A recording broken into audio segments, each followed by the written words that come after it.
वो होता है जोन सा टूल एक्टिव होगा टूल स्टेशन पर। इसमें कितने टूल एक्टिव, अगर हम कितने टूल इसमें दिखाई दे सकते हैं बताओगे? 8 मतलब 1 से लेकर 8 तक उस पर डिस्प्ले हो जाएगा, ठीक है ना। तो इसमें कौन सा टूल दिखाई देता है? 7वां दिख रहा है। 7 थोड़ी ना दिखाई देगा। जो एक्टिव है, जो एक्टिव होगा, जो कटिंग के लिए रेडी होगा, वही टूल यहाँ पे दिखाई देगा। तो कभी भी कंफ्यूज होने की जरूरत ये नहीं है कि हाँ भाई वहां पे 7 दिखाई दे रहा है नीचे, लेकिन कटिंग के लिए दूसरा होगा, ठीक है ना। तो ऐसा नहीं होता है कि जो एक्टिव होगा वही दिखाई देगा। अच्छा, दूसरे पे है स्पिंडल लोड, ठीक है ना। ये कभी किसी ने नोटिस किया है कि ये कब दिखाई देता है?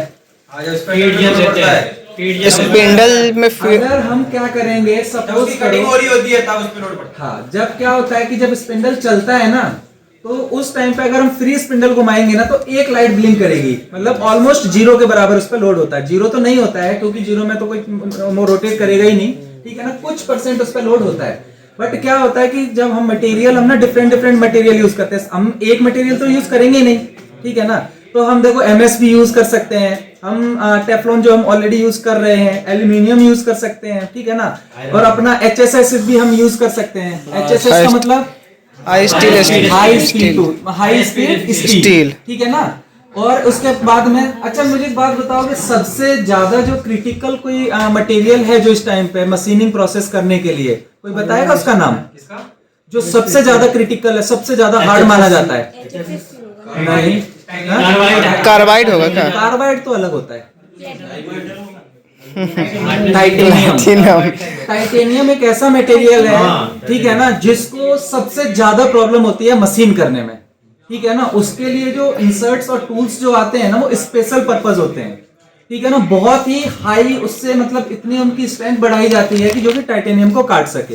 वरना बहुत, अगर हम नॉर्मल जैसे हमारे पास ये वाले जो टूल है ना, इसको अगर हम टाइटेनियम पे चलाएंगे तो वहां से आग निकाल देगा, वो इतनी ज्यादा हीट जनरेट करता है वो, ठीक है ना। तो टाइटेनियम सबसे ज्यादा होता है। तो उसमें क्या होता है कि सपोज करो अब ये स्पिंडल लोड जो होता है, ये किस केस में बढ़ता है, कोई बताएगा? मतलब कि सरफेस के अकॉर्डिंग चलेगा, जो मटेरियल में वर्कपीस होगा, वर्कपीस टफ। चलो, टफनेस मैंने ले लिया। और कुछ? स्ट्रेंथ भी तो होगा। चिपिंग टाइम, चलो चिपिंग टाइम भी मैंने इसमें कंसीडर कर लिया। और कुछ? ब्रिटल और डक्टाइल पे भी डिपेंड करेगा। डक्टाइल तो हो जाएगा, ब्रिटल तो होता ही नहीं है मशीन। ब्रिटल को मशीन कर नहीं पाते ना, क्योंकि ब्रिटल का क्या होता है, सीधा से सीधा जहाँ पे चेक लगाओ टूट जाएगा तुरंत, ठीक है ना। ब्रिटलनेस का तो कोई फायदा ही है नहीं। लेकिन होता है जैसे वीएमसी में होता है ना, वीएमसी में ब्रिटल पे भी काम होता है, क्योंकि हमारा जो कास्टिंग हम जो करते हैं, कास्टिंग में मोस्टली क्या होता है कि ब्रिटलनेस बढ़ती है, ठीक है ना। तो जो हमारे उसके गाड़ी के जो इंजन के जो पार्ट्स वगैरह होते हैं उन चीजों के लिए, ठीक है ना, वहां पर मशीनिंग करते हैं। बट अच्छा, मेरा क्वेश्चन क्या था? मटेरियल स्पिंडल का लोड किस पे डिपेंड करता है? ठीक है, सबके आंसर मिले कि हाँ, चलो ठीक है, सारे आंसर पॉजिटिव थे।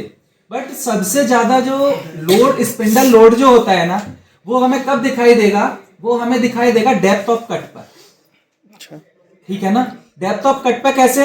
कि जितना ही डेप्थ ऑफ कट कम लेंगे उतना ही उस पर लोड कम आएगा, ठीक है ना। और जितना ही हम ज्यादा करते जाएंगे लोड उतना ही बढ़ता जाएगा, ठीक है ना। क्योंकि मेटल को काटने के लिए हम अगर 0.2 mm 0.3 mm लेते हैं ना, तो वो नॉर्मल चलता रहता है। बट अगर हम सपोज करो कि अभी लोहार को देखा होगा ना, लोहार क्या करते हैं, पहले लोहे को गर्म करते हैं, तब वो ठोकते हैं, तब वो आराम से ठोकता है, ठीक है ना। और कितना उस पर फोर्स लगाते हैं, हथौड़ा उनका देखते हैं ना किस तरीके से उस पर वो मारते हैं, तब वो हम उसको क्या कर पाते हैं, थोड़ा सा डाउन कर पाते हैं, ठीक है ना। तो ऐसे ये भी तो मेटल ही है।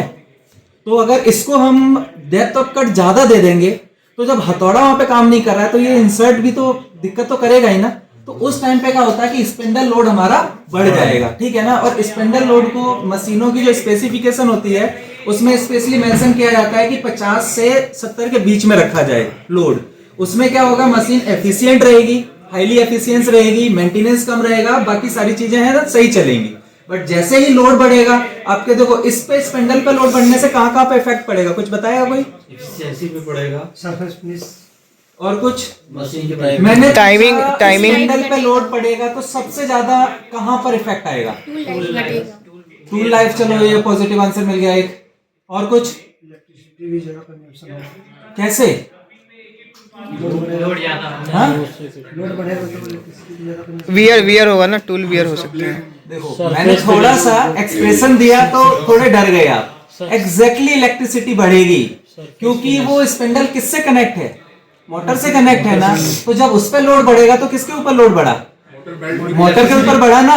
अब इसमें आपकी मोटर की जो बेल्ट है वो भी टूट सकती है, कहीं कहीं पर डायरेक्ट मोटर ड्राइव होता है तो वहां पे लोड बढ़ेगा, ठीक है ना। बेसिकली होता तो नहीं है, बेल्ट ड्राइव मोस्टली रखते हैं, ठीक है ना, क्योंकि उसकी सेफ्टी अलग होती है, ठीक है ना। चलो स्पिंडल हो गया कंप्लीट। इसके बाद में आ गए हम ये एलईडी पे, ठीक है ना, जो कि क्या है हमारे ये वो इंस्ट्रक्शन दिखाते हैं। इंस्ट्रक्शन में क्या बोलते हैं उसको, डिस्प्ले, नहीं क्या मैसेज भी बोल सकते हैं, इंडिकेटर्स, ठीक है ना। तो सबसे पहले क्या है, चक क्लैंप है, ठीक है ना। चक क्लैंप का मतलब क्या होता है कि चक पहले ऐसे होता है, ठीक है ना। उसके बाद जब हमारे पास में फुट में एक चक क्लैंप के लिए वो रखा होता है, ठीक है ना, जिसको पेडल बोलते हैं, ठीक है ना। कौन सा पेडल, चक क्लैंप पेडल। तो जैसे ही उसको हम एक बार प्रेस करेंगे तो ये ऐसे हो जाएगा, ठीक है ना। ऐसे होने का मतलब क्या है कि वो चीज अब उसने क्लैंप कर ली है, पकड़ बना लिया, पकड़ लिया, ठीक है ना। तो जैसे ही वो क्लैंप होगा तो क्लैंप वाली जल जाएगी, और डी क्लैंप होगा उसको हम दोबारा दबाएंगे, फिर वो अपनी पोजीशन पे आ जाएगा तो वो डी क्लैंप वाली जल जाएगी, ठीक है ना। अब एक होता है टेल स्टॉक क्विल होम, ठीक है ना। टेल स्टॉक क्विल होम क्या होता है कि जो हमारा दूसरा पेडल होता है, ठीक है ना, जिसमें कि टेलिस्कोप बाहर निकलता है, टेल स्टॉक क्विल बोलते हैं उसको पूरा। जब वो बाहर निकलता है एक बार में, दूसरी बार में दबाएंगे तो फिर से वो अपनी पोजीशन पे आ जाता है, तो सेम इंडिकेशन उसके भी वही है। अच्छा, टेल स्टॉक बॉडी होम और टेल स्टॉक बॉडी फॉरवर्ड, इसका कोई मतलब किसी ने पूछा या किसी को पता चला इसका? Tell stock home, tell stock में जो नीला पॉइंट रहता है वो आगे पीछे होता है। टेल स्टॉक अपनी जगह पे है तो होम में है, दूसरा वो पूरा का पूरा ऑफसेट पीछे गया तो कुल मिला के ये टेल स्टॉक बॉडी होम और टेल स्टॉक बॉडी फॉरवर्ड हमारी मशीन में यहाँ पे अवेलेबल नहीं है, ठीक है ना।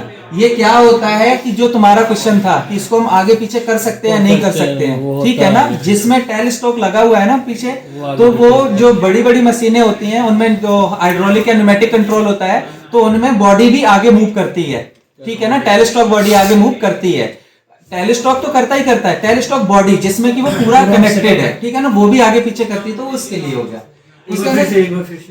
टेल स्टॉक बॉडी होती है जिसमें टेल स्टॉक लगा हुआ है, ठीक है ना, जिसमें वो पीछे वाला जो पार्ट है जो सपोर्ट के लिए, एलवाईडी के लिए जो हम यूज करते हैं ना कंट्रोल करने के लिए, उसमें जो लगा हुआ होता है। तो उससे क्या होता है कि वो कभी कभी बॉडी पूरी मूव होती है। पूरी मूव का केस क्या होता है, या तो हाइड्रोलिक सिस्टम उसमें इनेबल होगा या उसके अंदर न्यूमेटिक सिस्टम अवेलेबल हो। अच्छा, न्यूमेटिक का मतलब क्या होता है, एयर पे काम करता है, जो कि प्रेशर पे काम करे, एयर प्रेशर, ठीक है ना। एयर प्रेशर पे जो काम करे वो न्यूमेटिक होती है। प्रेशर तो दोनों में लगता है, दोनों में तो प्रेशर होता है ना, एयर फ्लूइड प्रेशर में। बोला ना, इसीलिए मैंने प्रेशर नहीं बोला, मैंने एयर प्रेशर बोला इसलिए, ठीक है ना। नॉर्मल लेंथ में वो बॉडी भी मूव करता है। हाँ, बॉडी नॉर्मल लेंथ नहीं, वो मतलब हम उसको सेट करने के लिए यूज करते हैं। सपोज करो कि हमारा जो वर्क पीस है वो छोटा है, ठीक है ना, और हाइट और जो टेल स्टॉक है वो वहां तक पहुंच नहीं रहा है, तो उस केस में हम बॉडी को ही मूव कर देते हैं आगे तक, जिससे कि वो आगे सपोर्ट कर दे, ठीक है। और दूसरा होता है हाइड्रोलिक। हाइड्रोलिक क्या होता है, इसमें फ्लूइड भरा हुआ था, जो फ्लूइड से काम करे, फ्लूइड प्रेशर से जो काम करे वो हाइड्रोलिक होता है। इंजीनियर हो भाई, फ्लूइड यूज करना है, ठीक है ना। तो फ्लूइड प्रेशर पे काम करे तो उसमें क्या अलग अलग सिस्टम इनेबल होते हैं, तो उनमें यूज किया जाता है, ठीक है ना। इसके बाद में चक लो और चक हाई, ठीक है ना। चक लो और चक हाई का मतलब ये है कि चक अपनी कितनी लोअर लिमिट पे जा सकता है। लोअर लिमिट कितनी बताई गई है, नहीं बताया, 50 से नीचे ना चलाने के लिए बोला गया है ना। उस दिन मेरे ख्याल से बोला था, चिल्ला चिल्ला के बोला था, ठीक है ना। और जो हाई है इसमें क्या होता है, लिमिट सेट होता है। जो लिमिट हम किससे सेट करते हैं, कोड है ना, कौन सा जी कोड है, लिमिट। चक्की जो रोटेशन जो लिमिट सेट करते हैं वो G91 है, G91 तो एग्जैक्टली G92 का इसमें हम फंक्शन दिखा सकते हैं, मतलब होता नहीं है बट हम उससे कर सकते हैं, ठीक है ना। उसके बाद में आता है टरट, ठीक है ना। टरट क्लैंप, टरट क्लैंप कब होता है, जिसमें G92 से टूल लगा होगा उसमें, मतलब वर्क जिसमें कि टूल लगे होंगे, ठीक है ना, जिसमें कि टूल होल्डर होते हैं, टूल्स होते हैं, वो सब होता है, वो टरट होता है, ठीक है ना। टरट में कितने टूल लगे हमारे यहाँ पे, 8, ठीक है ना। इसमें कि 4 कौन से हैं, 4 कौन से कोई बताएगा, 4 ड्रिलिंग बोरिंग रिमिंग उस सब के लिए है और 4 कटिंग के लिए है, ठीक है ना। अब tailstock body unclamp, tailstock body again वही आ गया जो टेल स्टॉक का था कि वो अनक्लेम्ड है या क्लेम्ड है, ठीक है ना। इसके बाद में आते हैं नीचे मोड सिलेक्टर, ठीक है ना। मोड सिलेक्टर में क्या है, मोड सिलेक्टर तो देखो अच्छे से मेरे ख्याल से हो गया है, ठीक है ना, बट फिर भी एक बार मैं इसको रिवाइज कर रहा हूँ। एडिट मोड, एडिट मोड में क्या होता है कि कोई भी प्रोग्राम हम एडिट मोड स्पेशली जो यूज किया जाता है वो प्रोग्राम के केस में यूज किया जाता है, ठीक है ना, कि मेरे को प्रोग्राम डालना है, सेव करना है, मेरे को क्रिएट प्रोग्राम करना है, या उस प्रोग्राम में जो बनाया हुआ है उसमें रेडियस चेंज करनी है, डाया चेंज करना है, या स्पीड चेंज करनी है, कोई कोड अलग से देना है, उन सब के लिए एडिट मोड यूज होता है, ठीक है ना। इसके बाद में next single block. Single block क्या है कि सपोज करो कि मेरे पास में ना 40 लाइन का एक कोड है, ठीक है ना, और 40 में से 20 लाइनें ऐसी हैं जो हमने क्रॉस कर ली हैं। अब 20 के बाद में एक मेरी लाइन ऐसी आती है जिसमें कि मेरे को देखना पड़ेगा कि वो एक्चुअली सही से बन रहा है या नहीं बन रहा है, ठीक है ना। तो उसमें हम क्या करेंगे, सिंगल ब्लॉक ऑन कर देंगे, ठीक है ना। सिंगल ब्लॉक, अब सिंगल ब्लॉक देखो यहाँ पर ना, यहाँ नहीं दिया है, वरना इसमें भी एक बटन होता है सिंगल ब्लॉक के लिए, ठीक है ना, उसको भी अगर प्रेस कर दोगे तो वो क्या हो जाएगा, उससे भी वही काम होता है, ठीक है ना। हाँ, तो उस टाइम पे हम क्या करेंगे, एक जैसे ही सिंगल वो ब्लॉक खत्म होगा, एंड ऑफ ब्लॉक पे जैसे ही पहुंचेगा, उसके बाद में हमें साइकिल दोबारा स्टार्ट करनी पड़ेगी, साइकिल हमें दोबारा स्टार्ट करनी पड़ेगी, तो वो नेक्स्ट ब्लॉक पे मूव करेगा, फिर हम दबाएंगे, फिर नेक्स्ट ब्लॉक पे मूव करेगा। ये लाइट जलाई, इनका अंधेरा आ रहा है।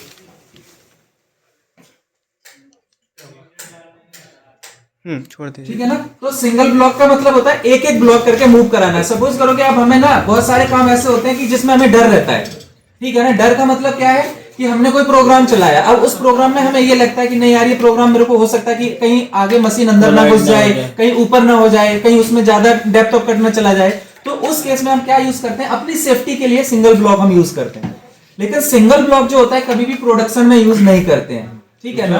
इसमें ऑटो मोड, अगर हम सिंगल ब्लॉक प्रोडक्शन में use, single block basically test के लिए यूज किया जाता है कि पहला जो हम प्रोडक्ट बना रहे हैं वो सही से बन जाए, ठीक है ना। अगर हमारा सिंगल ब्लॉक कर करके अगर वो सही बन जा रहा है, उसके बाद में ऑटो में हमें डालने में कोई प्रॉब्लम नहीं होती है, ठीक है ना। तो बेसिकली सिंगल ब्लॉक का ये काम होता है, ठीक है ना। अब इसके बाद में आता है ऑटो। ऑटो हमेशा प्रोग्राम को जब हम चलाएंगे, कोई भी जो प्रोग्राम हम बना लेंगे, बनाने के बाद में उसको जब हम एग्जीक्यूट करेंगे तो उसके लिए हमें ऑटो की जरूरत पड़ेगी। ऑटो, साइकिल, यहाँ पे बस दो ही बटन काम करेंगे, ऑटो और साइकिल, ठीक है ना।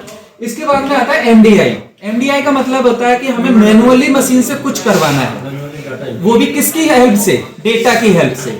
मैनुअली तो करवाना है बट किसकी हेल्प से, डेटा की हेल्प से। अब डेटा में क्या क्या हो सकता है, जी कोड्स हो सकते हैं, एम कोड हो सकते हैं, इन सबको कोऑर्डिनेट हो गया, कुछ भी हम इन सबको चीजों को यूज करते हैं। मतलब डेटा इनपुट करना है तभी मशीन काम करेगी। एमडीआई का मतलब डेटा इनपुट किया तभी मशीन काम करेगी, नहीं तो एमडीआई का कोई फायदा नहीं है, ठीक है ना। तो हमें जैसे स्पिंडल रोटेट करवाना है तो हमें एमडीआई का यूज करना पड़ेगा, ठीक है ना। और अगर हमें कोई प्रोग्राम, हमें मतलब बेसिकली हमें नॉर्मल कोई प्रोग्राम, सपोज करो कि हम एक्स एक्सिस वाई एक्सिस में भी हम लेके आएंगे, होम पोजीशन पे भेजना है, तो हम एमडीआई का यूज कर सकते हैं, उसके करते ही है मतलब। इसके बाद में आता है ये सबसे ज्यादा प्रॉब्लम कर रहा है बटन, एमपीजी और स्टेप, ठीक है ना। ये सबका इशू आया हुआ है, मैं कल भी शाम को भी देख रहा था, मैंने भी ये नोटिस किया, और अमित जी भी पीछे खड़े थे, वो भी ये चीज के लिए नोटिस कर रहे थे कि एमपीजी पर सबको आके कंफ्यूजन हो रही है, ठीक है ना। तो देखो इस चीज के लिए ना, ये क्या है, एमपीजी है। एमपीजी बोले तो मैनुअल पल्स जनरेटर, ठीक है ना। मैनुअल पल्स जनरेटर का मतलब क्या होता है कि हम धीरे धीरे करके किसी भी चीज को, पल्स होती क्या है वैसे ये बताएगा कोई? बस साइकिल का ग्राफ हो सकता है, स्टेप। पल्स देखो क्या होता है कि सपोज करो पल्स एक सीधी लाइन होती है, ठीक है ना। तो ये क्या हो गया, जीरो पल्स हो गई। अगर मेरी स्ट्रेट लाइन है तो वो जीरो हो गया, बट वहीं पे अगर क्रैश ट्रफ अगर बन रहा है तो, हाँ वही वाली तो क्रैश ट्रफ अगर बन रहा है तो इसका मतलब क्या है कि वो पल्स जनरेट हो रही है, ठीक है ना। तो जो मशीन काम कर रही है ना, वो उसी पल्स पे काम करती है, ठीक है ना। उसी तरीके से हम जो साइन वेव, कॉस वेव और वो पढ़ते थे ना, जो वो सेम इसी चीज पे है, वो वेवलेंथ है। हाँ वो वेवलेंथ, वो पल्स जो होती है ना, वो एक्चुअली वेव ही होती है वो, ठीक है ना। तो उसमें क्या होता है कि जब उसको कनेक्ट, अब सपोज करो हमने गेट पढ़ा हुआ होगा, किसी ने पढ़ा gate, nor gate, NAND gate और ये सब, ठीक है ना। एंड गेट ये पढ़ा है। एक्चुअली वो ना उसी चीज को वो करता है, ठीक है ना। एक चीज ओपन करेगा तो दूसरी चीज क्लोज कर देगा, दूसरी चीज ओपन करेगा तो तीसरी चीज क्लोज कर देगा। इस तरीके से वो पल्स जनरेट होती है, ठीक है ना। तो वो पल्स पे काम, अब देखो इसको यूज करने के बाद लग रहा है ना, पल्स का जो मेन काम होता है वो ये होता है, हैंडल। जो एमपीजी हम यूज करते हैं, पल्स जनरेट हम लोग हैंडल से करते हैं। जो एमपीजी जो हम यूज करते हैं ना, वो एमपीजी का मतलब क्या है, हम इसको यूज कर रहे हैं। किसकी हेल्प से पल्स जनरेट कर रहे हैं हम इसकी हेल्प से यूज कर रहे हैं। अब अच्छा, इसमें कोई बताएगा कि इसमें किस तरीके से जनरेट होती है, ऐसा क्या इसमें लगा हुआ होता है जिससे पल्स जनरेट हो रही है? स्पाइरल टाइप का कुछ हैंडल तो है ही है, बस ऐसा क्या है इसमें, इंजीनियर हो थोड़ा सा डीप सोच सकते हो, कोई दिक्कत नहीं। बेल्ट पुली कनेक्ट होगा, बेल्ट पुली से रोटेट का बेल्ट पुली कनेक्ट होगा इससे। गियर वाला हैंडल है वो। घड़ी किसी ने खोल के देखी है कभी? हाँ, नहीं देखी है। चलो घड़ी से दूसरा एग्जांपल ले। स्पाइरल टाइप का कुछ रहता है, उसमें मुड़ा हुआ वो। वर्नियर कैलिपर देखा है किसी ने? हाँ? वर्नियर कैलिपर के पीछे देखोगे, स्केल के नीचे ना छोटे छोटे ऐसे करके वो होती है, एक स्केल के नीचे ना क्रस्ट ऑफ बने हुए होते हैं, ठीक है ना? एग्जैक्टली वो इसके अंदर होते हैं, ठीक है ना? बट ये क्या होता है, गियर्स का होते हैं। गियर की मतलब गियर ट्रेन होती है, वो सॉरी गियर रेल होती है पूरी। बट यहाँ पे क्या होती है, वो जो गियर रेल होती है ना, वो डिजिटली काम कर रही होती है। इसको घुमा के देखोगे ना तो एक अजीब सी फील मिलेगी, देखोगे ऐसे लग रहा है कि जैसे किसी चीज से टकरा रही है, खखराहट हो रहा है। ठीक है ना? तो इसका मतलब क्या है कि वो जो टकरा रही है वो एक दूसरे से कुछ मैसिंग हो रहा है, गियर कहीं पे कुछ ना मैस कर रहा है, ठीक है ना? तो वही एक बार अगर वो जैसे घड़ी एक बार घूमती है ना, तो वो एक उसमें से मतलब निकल के आता है, कुछ आउटपुट निकलता है कि घड़ी घूमी तो कुछ आपस में क्या हुआ, मैस हुआ, तभी वो आगे दूसरी चीज को घुमा रही है। तो वही चीज क्या होती है, मैस करती है, ठीक है ना? तो मैस करने पे यहाँ से क्या होता है, पल्स जनरेट होती है, जिसकी हेल्प से हमारी एक्सिस मूव करती है, ठीक है ना? जिसकी हेल्प से ये जो सिस्टम है ये काम करता है, ठीक है ना? अगर एक्स के लिए अगर हम पल्स जनरेट करवाएंगे, काम देखो वाई में सिलेक्ट करेंगे तभी भी इसी से काम हो रहा है, और जेड हम सिलेक्ट कर रहे हैं तभी भी ये, सॉरी एक्स हम सिलेक्ट कर रहे हैं तभी भी ये काम कर रहा है, और जेड सिलेक्ट कर रहे हैं तभी भी इसी से काम हो रहा है। इसका मतलब ये इसका काम क्या हो गया, जस्ट पल्स जनरेट करना, ठीक है ना? पल्स को जनरेट करने का काम किसका काम हो गया, हमारा हैंडल का काम हो गया। टूल को आगे पीछे करना, ये भी तो पल्स मतलब पल्स का मतलब वही हो गया ना कि डायरेक्शन को वो करना, ठीक है ना?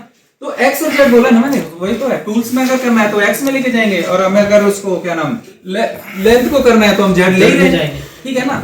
तो ये हमारा बेसिकली ये चीज जो है वो इसके लिए है, ठीक है ना? तो कभी क्या होता है कि कंफ्यूज हो जाते हैं। एमपीजी का अगर जैसे मैंने भी बोला एक दो बार कि एमपीजी का वो करो, तो सबसे ज्यादा नितेश जी ढूंढते रह जाते हैं एमपीजी है कहाँ, ठीक है ना? तो एमपीजी है कहाँ? तो अब एमपीजी समझ में आ गया, एमपीजी हमारा ये है, ठीक है ना? और उसका हैंडल ये है, ठीक है ना? कोई भी चीज हमें मूव करनी है तो एमपीजी के साथ में हैंडल चाहिए, क्लियर?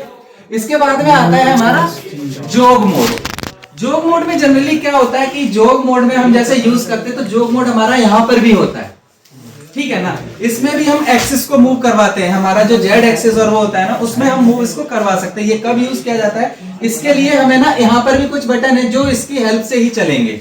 जोग मोड में नहीं होंगे तो मैनुअल चीजें हम नहीं चला पाएंगे। सपोज करो कि मैंने मशीन को पहले से M03 कोड दिया और एक स्पीड से हमने रोटेशन कर दिया, फिर हमने क्या किया, रिसेट दबा दिया, सॉरी ये वाला रिसेट दबा दिया, या जो ऊपर वाला यहाँ पे वो रिसेट दबा दिया, ठीक है ना? अब हम दोबारा अगर उसको चलाएंगे ना तो स्पिंडल नहीं घूमेगा, ठीक है ना? तो उस टाइम पे स्पिंडल को रोटेट करने के लिए मेरे को क्या करना पड़ेगा, इसको उठा के जोग मोड पे लाऊंगा मैं, और इन दो बटनों की हेल्प से फिर हम उसको क्लॉकवाइज भी चला सकते हैं और एंटी क्लॉकवाइज भी चला सकते हैं। और ये सिर्फ कौन से केस में होगा, अगर हमने M03 दिया है और अगर हम MDI में मूव कर रहे हैं तो वो सिर्फ एक ही डायरेक्शन में चलेगा, दूसरी में ये बटन काम ही नहीं करेगा। अगर काउंटर का आपने वो दिया है मोड, ठीक है ना, तो M04 पे ही काम करेगा वो, हाँ, मतलब जो कोड आप डालोगे उसी पे काम करेगा। अगर आपने क्लॉकवाइज का डाला है तो क्लॉकवाइज भी ही चलेगा। बट जब हम जोग मोड पे जाते हैं ना, जोग मोड पे हम क्लॉकवाइज भी चला सकते हैं और एंटी क्लॉकवाइज भी चला सकते हैं, ठीक है ना? उसमें कोई भी लिमिटेशन नहीं रहती है। अच्छा, जोग मोड में डालने के बाद क्या जो हम वहाँ कोड डाले थे M03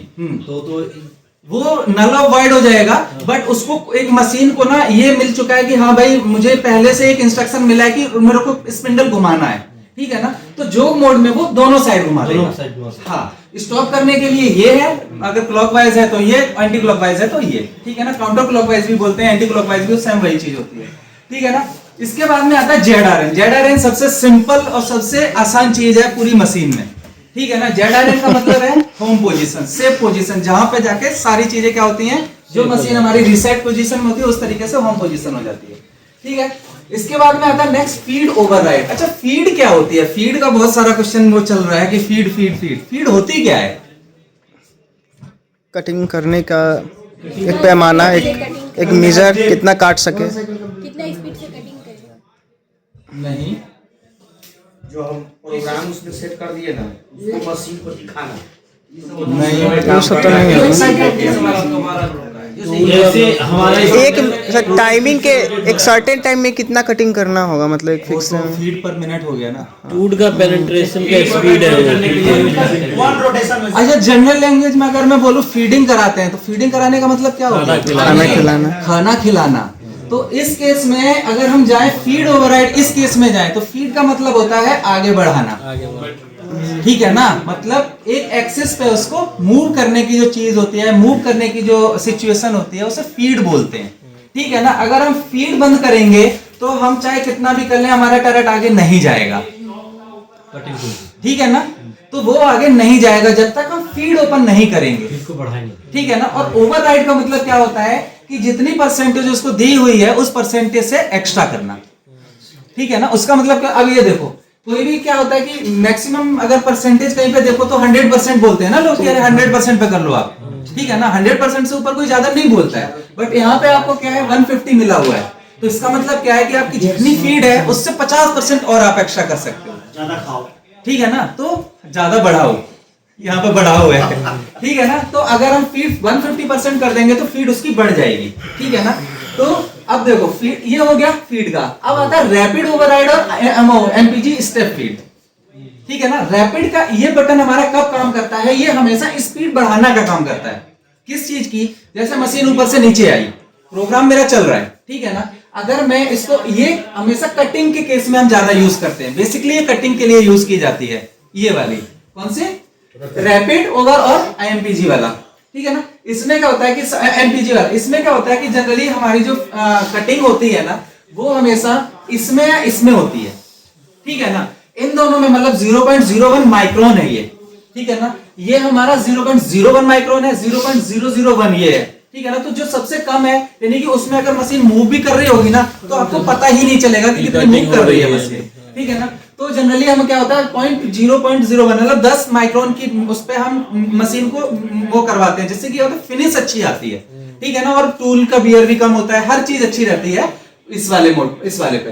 तो यहाँ पे क्या होता है कि जब हम इसको 0.1 पे करेंगे तो 25% हो गई, 25 ठीक से है। 50 के बीच। हाँ, क्योंकि 1 माइक्रोन, अगर हम 1 mm में देखें कितने माइक्रोन्स होते हैं? 100 माइक्रोन। कितने हो गए? 1000। तो 1000 का अगर हम 25% देखें तो कितना निकल के आता है? 250। ठीक तो है 250, 25% 250। 250 ही तो है। तो 250 ही तो बोल रहा हूं मैं, देखने के बाद में बोलो ना, ठीक है ना। तो ये देखो यहाँ पे लिखा हुआ है, ठीक है। तो इस चीज से अब इसका क्या है कि हम जनरली यही यूज करते हैं कटिंग में, जब हम करते हैं तो ये यूज करते हैं। अगर हम फीड को, इसको क्या नाम, रैपिड को, इसको हम ज्यादा अगर कर देंगे तो हम क्या देखेंगे कि जो फिनिश होगी ना, फिनिश पे लाइन लाइन लाइन दिखाई देने लग जाएगी, ठीक है ना। अनइवन तो नहीं बोल सकते हैं, बट उसमें हम क्या बोल सकते हैं, थ्रेडिंग टाइप स्ट्रक्चर बन जाएगा उसके ऊपर, ठीक है ना। अगर हमने इस पे कर दिया तो वो और ज्यादा बन जाएगा, और सबसे ज्यादा प्रॉब्लम आई है इसी चीज पे, ठीक है ना। अब इस पे क्या होता है, इस पे और इस पे, चलो ये वाला क्लियर हुआ या इसमें कोई क्वेश्चन किसी का अभी तक यहां तक हुआ है? किसी का कहीं पे कोई क्वेश्चन राइज हुआ? कोई नहीं किया। क्लियर हो गया। आप पूछ दो, फीड ओवरराइड में जो आप पूछ दो। क्वेश्चन है, एक फीड question ओवरराइड है। में हम लोग कंट्रोल करते हैं इसको, कटिंग स्पीड को कंट्रोल करते हैं ना, इंक्रीज और डिक्रीज करने के लिए। लेंथ को हम जो मतलब चल रही होती है एक्सिस, जिस एक्सिस पे वो एक्स एक्सिस पे वो चल रही होती है ना, सॉरी जेड एक्सिस पे हम उसको वो करते हैं, कंट्रोल करते हैं कितना। फीड। ठीक है। उसके बाद में क्या है भाई, अगर देखो मैं गलत हो भी सकता हूँ, मैं भी इंसान हूँ, ठीक है ना। अगर कहीं पे लगे कि नहीं मैं कहीं गलत बोल रहा हूँ तो भाई मेरे को काउंटर कर सकते हो आप स्पीड को लोग, कंट्रोल करने के हाँ लिए। तुम काउंटर कर सकते हो। ऐसा नहीं है कि भाई मैं, ठीक है, मैं भी आप लोगों जैसा ही हूँ, ठीक है, ठीक है। उसके बाद में फिर आते हैं स्पिंडल फीड ओवरराइड। सबसे ज्यादा इशू ये इसी चीज पे आया है, ठीक है ना। तो इसमें क्या होता है कि स्पिंडल स्पीड का, इस जनरली नहीं, इस पे नहीं, इस पे आया है, ठीक है। इस पे क्या करते हैं कि मैनुअली भी कट करते हैं तो ये 100 पे कर देते हैं, ठीक है ना। 100 पे करने का मतलब है कि अगर आप 100 में करोगे ना और डेप्थ ऑफ आप कट लोगे तो 101% है वो प्रॉब्लम यहाँ आनी है, एरर आएगा ये। ठीक है ना। अभी आपके पास टेफ्लॉन मटेरियल है जिसको आप अगर 1 mm का 2 mm 5 mm भी कट दे दोगे ना, कोई फर्क नहीं पड़ना, ठीक है ना। वहीं पे अगर आपको MS मिल गया, ठीक है ना, HHS मिल गया और गलती से कहीं टाइटेनियम मिल गया, ठीक है ना, तो ये मान के चलो कि एस माइक्रोमेटिक वाले जो लोग हैं ना, वो दूसरे दिन वहीं बैठे होंगे आपके पास में, ठीक है, क्योंकि इतना तगड़ा काम हो चुका होगा सिर्फ किसकी वजह से, एक इस बटन की वजह से, इस उसकी हैंडल की वजह से या नॉब की। इसको 0 करो, इसको 0 करो, इसको 0 करो, ठीक है ना, प्रोग्राम आपका चल जाएगा। ये 0 रहेंगे, कोई प्रोग्राम पे फर्क नहीं पड़ने वाला, ठीक है ना। इसको थोड़ा सा बढ़ाओ, इसको थोड़ा सा बढ़ाओ, इसको थोड़ा सा बढ़ाओ, जब आपको लगे कि हाँ अब मेरे कंट्रोल में, देखो जो रैपिड आती है ना, जैसे कभी देखा होगा मशीन ऊपर से एकदम से ऐसे करके आती है, ठीक है ना, जब प्रोग्राम स्टार्ट होता है तो एकदम तेज से आती है।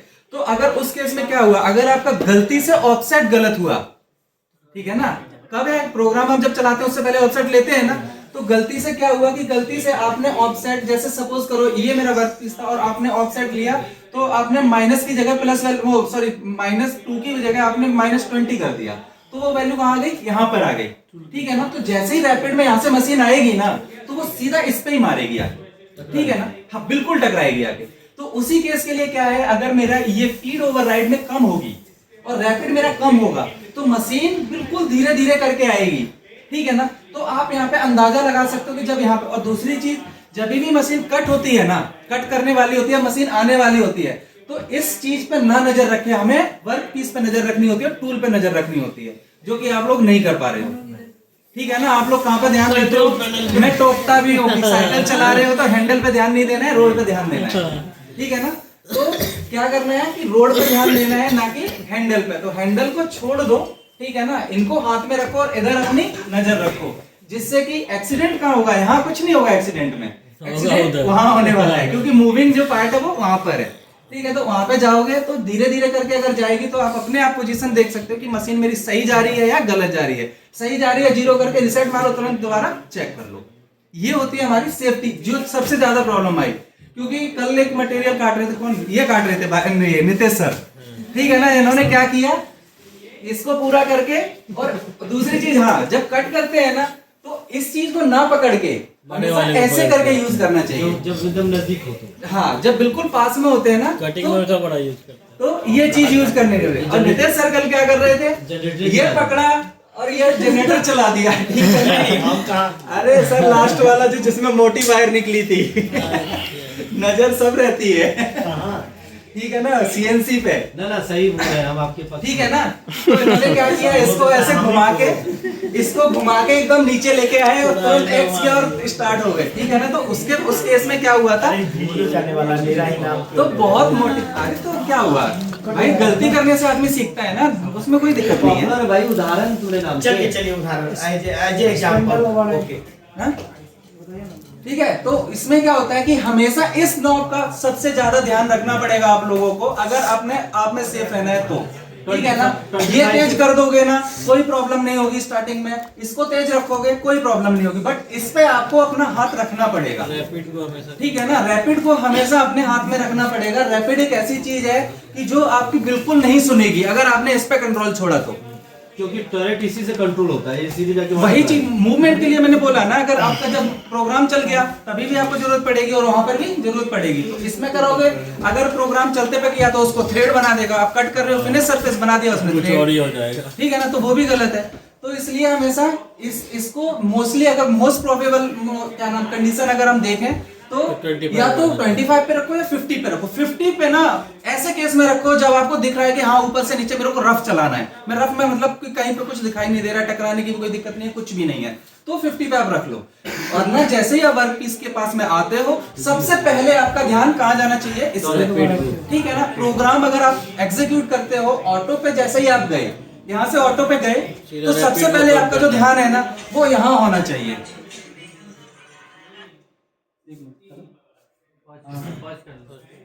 वीडियो स्टॉप कीजिए। इसमें कोई क्वेश्चन आया अब तक, ठीक है। तो अच्छा मुझे बताओ, प्रोग्राम अगर मेरे को ऑटो एग्जीक्यूट करना है तो सबसे पहले मुझे किस चीज पे ध्यान रखना है? Rapid over percentage MPG step feed, नाम है उसका, वो नहीं नाम है उसका, रैपिड ओवर परसेंटेज और MPG step feed. Step feed को तो छोड़ दो, बट हमें रैपिड पे ध्यान देना है क्योंकि मशीन रैपिड में काम करेगी ऑटो में, ठीक है ना।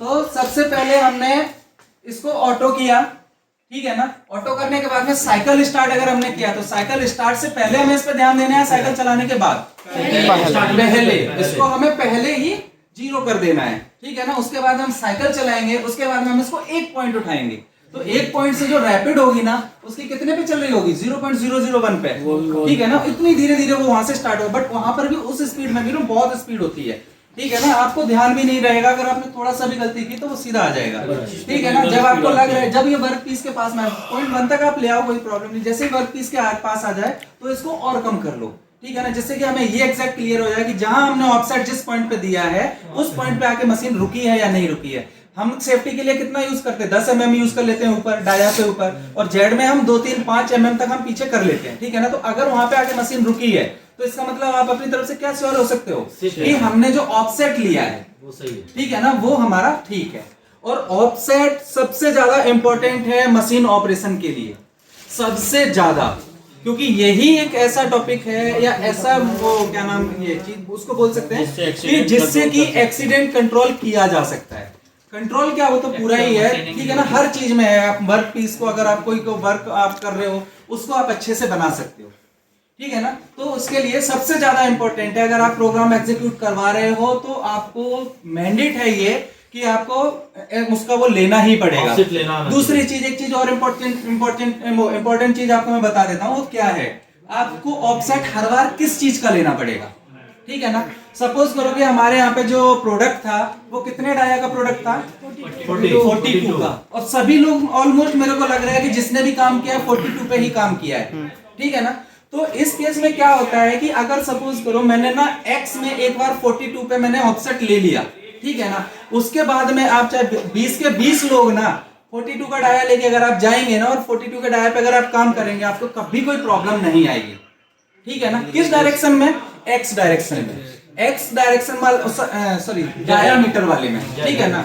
डायामीटर में आपको कभी प्रॉब्लम नहीं आएगी, क्योंकि आपका जो क्या नाम रॉ मटेरियल है, ऑफसेट है ना वो आपने ले रखा है, उसने उसी उसका, ठीक है ना, सेम प्रोडक्ट है हमारा, और उसमें क्या नाम जब भी कट करेगा तो वो उसी पोजीशन को पकड़ेगा। बट कंडीशन कहां आती है, जेड एक्सिस की, क्योंकि जेड एक्सिस में क्या होता है, जेड एक्सिस का हमें जो ऑफसेट लेना मैंडेटरी क्यों हो जाता है, क्योंकि जॉ में कोई क्या होता है अंदर तक उसको पकड़ करवा देता है, कोई बाहर तक करवा देता है, कोई उससे ज्यादा एक्स्ट्रा करवा देता है, कोई थोड़ी सी जगह छोड़ता है। तो उस कंडीशन में क्या होती है कि हमारा जो जेड है ना वो डिस्टर्ब हो जाता है, ऑफसेट नहीं, ठीक है ना, उसका ऑफसेट क्लियर नहीं हो पाता। इसलिए कभी भी अगर आप सेम डाया के उस पे मटेरियल पे काम कर रहे हो तो बार बार आपको डाया पे क्या नाम ऑफसेट लेने की जरूरत नहीं पड़ेगी, सिर्फ आप जेड में ऑफसेट लो और आपका काम हो जाएगा, ठीक है। स्पिंडल ओवररीड तो पता ही है कि क्या होता है। स्पिंडल का मतलब होता है कि जो हमारा वर्क पीस घूम रहा है उसको किस उस पर रखना चाहिए। तो एक जो सबसे सही स्पीड होती है वो 100 होती है, और उसमें हम उसमें भी सेट कर देते हैं लिमिट, ठीक है ना। तो वो आरपीएम वीसी के हिसाब से अपने आप पकड़ता रहता है, तो उसमें हमें कुछ जरूरत नहीं है, क्योंकि G92 अगर हमें लगाया है और G96 लगाया है तो हमें टेंशन लेने की जरूरत नहीं है, उसको हम 100 पे छोड़ देंगे, ठीक है ना। ज्यादा अगर मेरे को तेज करना है तो ज्यादा तेज करने की जरूरत पड़नी नहीं चाहिए, वैसे तो 100 पे आराम से होता रहता है। तो वो G96 और G92 अपने आप कंट्रोल कर लेंगे, ठीक है ना, उनको कोड मिला हुआ है मशीन को, उसमें कोई प्रॉब्लम नहीं आने वाली, ठीक है। ये हुआ। अब ये वाले लास्ट बटन तो सबको ही पता है, इससे सीएनसी बंद होती है और इससे सीएनसी ऑन होती है, ठीक है ना। और ऑन होने के लिए कम से कम 3 मिनट का टाइम लेती है ये वाली मशीन। और मशीनें होती है कोई 5 मिनट भी ले लेती है, कोई 2 मिनट भी। बूटिंग पर सब डिपेंड करता है कि कितनी देर में वो बूट हो जाए, ठीक है ना। बूट अप, सॉरी बूट नहीं, बूट अप, ठीक है। बूट अप क्या होता है? बूट अप का मतलब होता है कि सिस्टम आपने ऑन किया, वो कितनी देर में आपको काम करने के लिए तैयार हो जाता है। मोबाइल आप स्विच ऑफ करते हो, स्विच ऑफ करने के बाद स्विच ऑन करते हो, तो वो जितनी देर में आपकी एक स्क्रीन जो आती है उसको हम बूट अप अपडेट नहीं, बूट अप अलग होता है, रेडी सिस्टम रेडी हो जाना काम करने के लिए, पूर्ण रूप से अपडेट हो जाना, मतलब काम करने के लिए, ठीक है। अब अच्छा, ये प्रोग्राम एक एडिट का ऑप्शन है, ठीक है ना। ये ना कब काम आता है, जब हमारा प्रोग्राम बना हुआ होता है ऑलरेडी या हम कुछ कर रहे होते हैं, उस केस में अगर हम ओ पे कर दें, 0 पे कर देंगे, 0 और 1, ये इसका मतलब क्या है 0 और 1। तो हमारा जो सिस्टम होता है, कंप्यूटर सिस्टम 2 ही भाषा समझता है या एक भाषा समझता है, 2 वर्ड समझता है, भाषा एक ही समझता है, ठीक है ना, 0 और 1, ठीक है।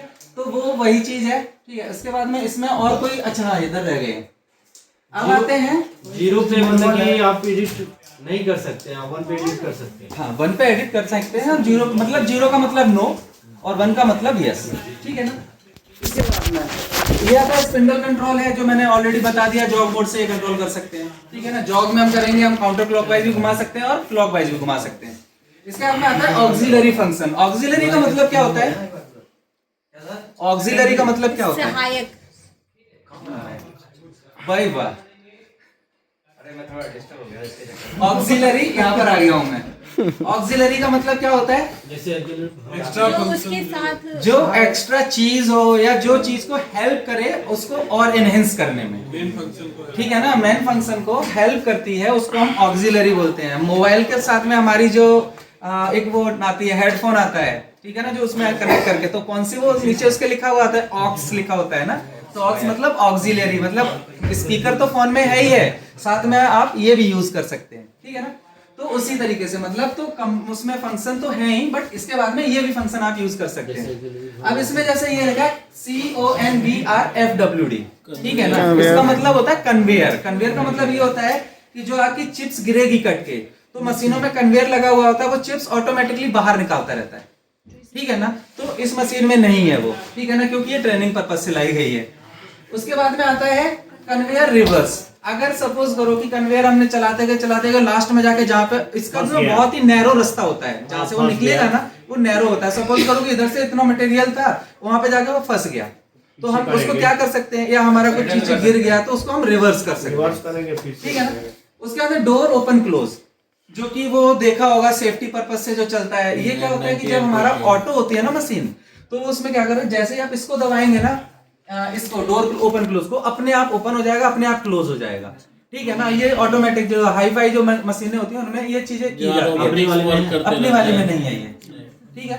इसके बाद में आता है कूलेंट ऑन ऑफ, कूलेंट का फंक्शन है, ठीक है ना। लीव विंच, लीव विंच का मतलब क्या होता है कि जब हम मशीन चलाते हैं ना तो लुब्रिकेशन मांगती है मशीन, ठीक है ना। तो लुब्रिकेशन जब मांगती है तो ये लीव विंच में एक पंप लगा हुआ होता है पीछे, किसके, मशीन के पीछे एक पंप लगा हुआ होता है, जो कि किस काम आता है, ल्यूबिंग करने के लिए। ल्यूबिंग मतलब उसको लुब्रिकेट करने के लिए, ल्यूब मतलब लुब्रिकेट। ग्रीस यूज नहीं होती है इसमें। 68 नंबर का ऑयल यूज होता है, हाइड्रोलिक ऑयल जो होता है 68 नंबर ही यूज होता है इसमें, ठीक है ना। ये आगे याद रख लेना, जैसे कि कभी आपको क्या पड़ेगी, प्रिंसिपल ने बोला आपके मशीन का ऑयल खत्म हो गया, ठीक है ना, तो आप बोलोगे कि ऑयल ला दो, ठीक है। तो आपको क्या नंबर लाना है, सीधा बोलना है कि 68 नंबर ऑयल लाना है हाइड्रोलिक, ठीक है ना। तो वो सीएनसी के लिए, आप लोगों के सबके लिए इंपॉर्टेंट है, क्योंकि अगर आप लोग ऑयल ऑर्डर करवाओगे तो ऑयल की स्पेसिफिकेशन होती है, ठीक है ना। तो 95% वाटर रहता है, 5% नहीं लुब्रिकेशन ऑयल की बात कर रहा हूँ, हाँ मैं कूलेंट की बात नहीं कर रहा हूँ, तो कार का कूलेंट नहीं है, ठीक है ना। मैं कूलेंट नहीं, मैं लुब्रिकेशन की बात कर रहा हूँ। तो 68 नंबर है हाइड्रोलिक ऑयल, क्या कहते हैं इसको, डेजिग्नेशन है। ठीक है ना, वो विस्कस की वो आ जाती है। Okay, petrol. अब आता है टरट इंडेक्स। टरट इंडेक्स का हम यूज कब करते हैं, जब हमें मैनुअली कोई टूल आगे पीछे घुमाना होता है, ठीक है ना। तो उस टाइम पे हम टरट इंडेक्सिंग यूज करते हैं। इंडेक्स का मतलब फिर से आ गया, इंडेक्स का कोई मतलब मुझे बताएगा, बताओ। ये नहीं भाई, इंडेक्स का मतलब क्या होता है, जैसे हम लोग चैप्टर वगैरह दिया रहता है, इंडेक्स में उसके बारे में स्पेसिफिकेशन और कुछ सीरियल वाइज सूचित और करना। कुछ जो लिस्ट हमारे पास टोटल है उसको एक जगह चलो वो एकेडमिक में पहुंच गए, सारा फॉर्मेट होता है वो सारा चीजें हो गया सबका। एक स्टेप से दूसरे स्पेसिफिक step पे नंबर ठीक। अरेंजमेंट एक स्टेप से दूसरे स्टेप पे जाना, जो कि हमने अभी एमपीजी में भी पढ़ा था, ठीक है ना। एमपीजी में भी तो हम वही कर रहे थे, पल्स जनरेट करके हम वो कर रहे थे। तो यहाँ पर क्या है, हम इस बटन को दबा के पल्स जनरेट कर रहे हैं, किसकी, टरट की। टरट को इंडेक्स करने के लिए कहते हैं ना, इंडेक्स मतलब अलाइन करना, ठीक है ना। कहीं पर क्या होता है कि इंडेक्स को अलाइन भी बोलते हैं, तो वो चीज भी होती है। तो इंडेक्स का मतलब ये सीधा क्या होगा, टरट इंडेक्स मतलब टरट घुमा के हम अपनी पोजीशन पे ला सकते हैं, टूल चेंज करने के जो लिए। मोड सिलेक्टर है ना, उसमें से किस तरह पड़ेगा था होगा ये इस पे क्या नाम आपका, एमडीआई पे भी कर सकते हैं, ठीक है ना। और इसको जॉब पे भी हो जाता है ये, जॉब और एमबीए, हाँ ठीक है ना। तो और उसके बाद में हम इसको कर सकते हैं। अब क्या आ गया हमारा, कूलेंट ऑफ वही हो गया। ल्यूबेट इंच, ये उसके लिए होता है जो पीछे जो पूरा सिस्टम लगा हुआ है ना, उसको ल्यूब करने के लिए, ठीक है ना। इसके बाद में चक हाई लो, जो कि ऑलरेडी वहां पर दिखाई दे रहा है, लिमिट सेट करने के लिए अगर हम करेंगे तो वो हो जाएगा। इसके बाद आता है इधर ठीक है ना। ऑप्शनल स्टॉप, ऑप्शनल स्टॉप क्या जनरली कहाँ यूज होता है, कोई बताएगा? इसका जरूरत नहीं है, किसमें किसमें जरूरत नहीं है? मशीनिंग में इसका कुछ क्या बात कर रहे हो, मशीन में जरूरत नहीं है तो ये दिया क्यों है यार? ड्यूरिंग वर्क प्रोसेस अगर हम अपने को कुछ मेजरमेंट वगैरह लेना है कुछ टाइम में M02 में ऑप्शनल स्टॉप होता है।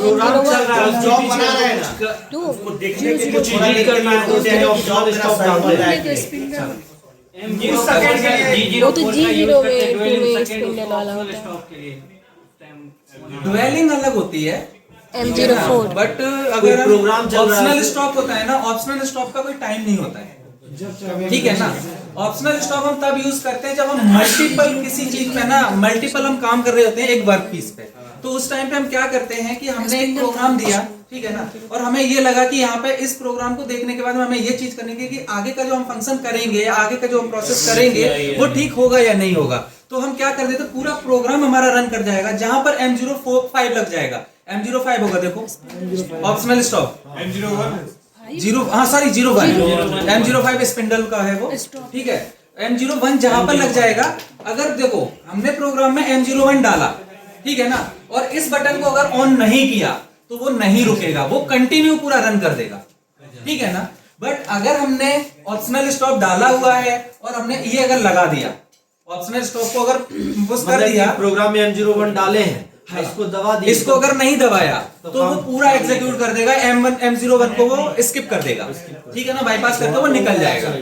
बट अगर इसको दबाया हुआ है तो वो वहीं पर रुक जाएगा और पूरा मतलब बंद हो जाएगा प्रोग्राम, ठीक है ना। उसके बाद दोबारा से हम साइकिल देखेंगे, दोबारा हम चेक करके साइकिल को स्टार्ट करेंगे तो फिर आगे का प्रोसेस हो जाएगा, ठीक है ना।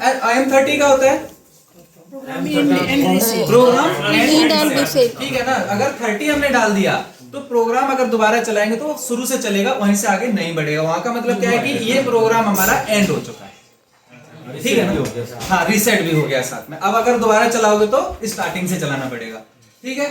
इसके बाद में ड्राई रन सबको पता है, जब हमें मशीन टेस्ट करनी होती है या हमें कोई टेस्ट वगैरह वो करना होता है तो हम ड्राई रन में यूज करते हैं, ठीक है ना। ड्राई रन का वर्क क्या है? ड्राई रन टेस्टिंग के लिए यूज होते हैं, मतलब सूखी सूखी वो चल रही है। चलो हाँ,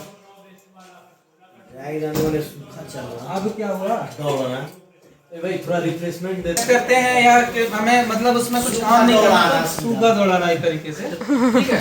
प्रोग्राम टेस्ट सबको पता है। अच्छा, ड्राई रन का वर्क क्या है, क्या करने की वजह से? टेस्ट के लिए जनरली यूज ज्यादा काम कर रहे हैं तो उसमें ड्राई रन में क्या होता है कि हमारे जो टूल वगैरह होते हैं वो जनरली काम नहीं करते हैं। ड्राई रन मतलब आप कोई चीज है मशीन आप सूखी और वो मूव करेगी ना तो पार्ट ऑफ वीएटी है, ठीक है। प्रोग्राम टेस्ट भाई रुक जाओ यार, बोलने दो। प्रोग्राम टेस्ट करने के लिए जो हम ग्राफ यूज करते हैं, प्रोग्राम को चेक करने के लिए कि वो प्रोग्राम सही काम कर रहा है या नहीं कर रहा है। आपने देखो कि अगर ड्राई रन नहीं दबाओगे ना, उसके बाद में प्रोग्राम करोगे तो मेरे ख्याल से नहीं होगा प्रोग्राम टेस्ट, ठीक है ना। तो वो क्या करता है कि इस कमांड के बाद में मशीन अंदर सब काम कर रही होती है। अंदर काम मतलब जो सिस्टम है ना उसमें सब काम कर रही होती है, लेकिन फिजिकली सब बंद कर रखे होते हैं उसने, ठीक है ना। उसके बाद में डिलीट ब्लॉक डिलीट, ठीक है ना, वो ऑप्शन जिसको हम क्या नाम स्लैश लगा के और ऊपर देते थे, ठीक है ना, वो हम उससे डिलीट कर सकते हैं। मतलब प्रोग्राम में हम उसको अगर लाइन को नहीं चाहिए तो हम अगर इसको नहीं दबाएंगे तो वो चल जाएगा। अगर इसको हमने दबा दिया, जब तक ये एलईडी की ब्लिंक नहीं करेगी तब तक वो चल जाएगा। अगर इसको हमने दबा दिया तो वो उसको स्किप कर जाएगा, ठीक है ना। इसके बाद हमारा लैंप टेस्ट। लैंप टेस्ट का मतलब है जो हमारे मशीन में जो वो है, ठीक है ना, लैंप लगी हुई है उनके लिए। फंक्शन 1 फंक्शन 2 ये जब फंक्शनैलिटी जब आएगी ना तब के लिए यूज होगा, इसमें मेरे ख्याल से है नहीं ऐसा कुछ, ठीक है। तो चलो बाकी 10 मिनट के बाद